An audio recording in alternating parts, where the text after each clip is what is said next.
If you follow my design procedure in the previous videos for making Butterworth filters, you might have noticed that I always assumed that the load impedance was matched with the source impedance. And of course, in a real circuit, that's not always going to be the case. In this video, we're going to look at 3 different methods of impedance matching. That is, correcting for an imbalance between the source impedance and the load impedance. Let me show you what I mean. In the last video, we looked at an example where we designed a third-order Butterworth low-pass filter with corner frequency of 10 kilohertz. We assumed that the source and load impedances were matched at 50 ohms. Although we converted the low-pass filter to a high-pass filter, for this particular video, I'm only going to concentrate on the low-pass filter. What exactly did we do in this example when we said that the source and load impedances were matched? This is what the circuit would look like if we choose the series-fed circuit rather than the shunt-fed circuit. We would have a 50 ohm source impedance followed by our 3 filter elements followed by a 50 ohm load impedance.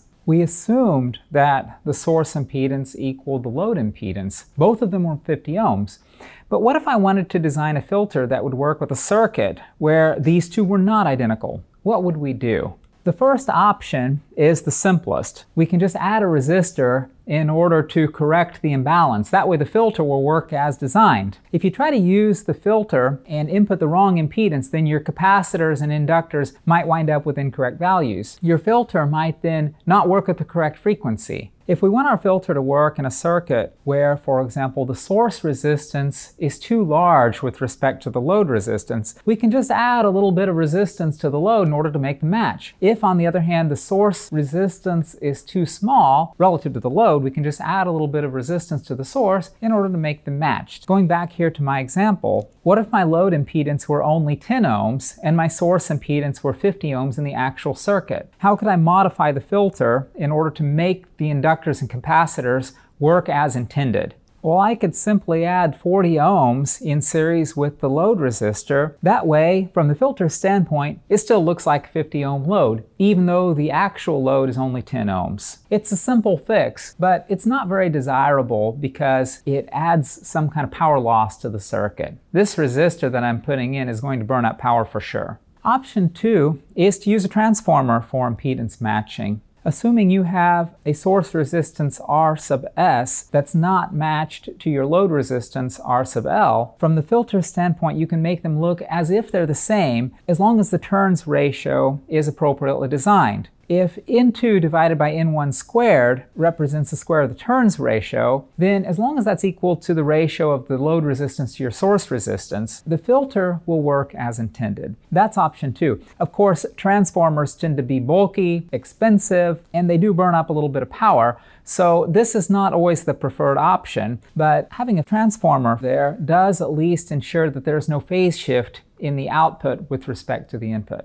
I'm now going to introduce a third option, and that's using something called an L section in order to match impedances. An L section is just simply adding an inductor and a capacitor pair to your filter in order to correct an imbalance of load and source impedance. Effectively, you're adding 2 different poles to your filter, but the poles are not going to necessarily be in the same position following the original Butterworth filter, for example. Let me show you how to choose the appropriate values of inductors or capacitors for your L section in order to correct the impedance mismatch. Let's first assume that your source resistance is smaller than your load resistance in the actual circuit, and you've already designed your filter. When designing the filter, design it according to R sub S. Then what we're going to do is, from the filter standpoint, make the load resistance look like the source resistance by adding a capacitor and an inductor pair. Now, whether X1 is an inductor or whether it's a capacitor depends upon whether the reactance is going to be positive or negative. Use these 2 formula in order to calculate values for the reactances, knowing what the real values of the source and load impedance are. For example, if I had a source impedance of 50 ohms and a load impedance of 100 ohms, then I would just plug 50 in here for RS and RL. I would then have 2 different values for X1 and X2. You might notice here that the formula for X sub 1 is plus or minus, and the value for X sub 2 is minus or plus. Therefore, a positive x1 will correspond to a negative value of x2, and a negative value of x1 corresponds with a positive value for x2. If x1 is positive and x2 is negative, then circuit element 1 will be an inductor and circuit element 2 will be a capacitor. What the L section does is make the load impedance look like the source impedance, but it only works well at one particular frequency. In these formulas, that particular frequency is omega.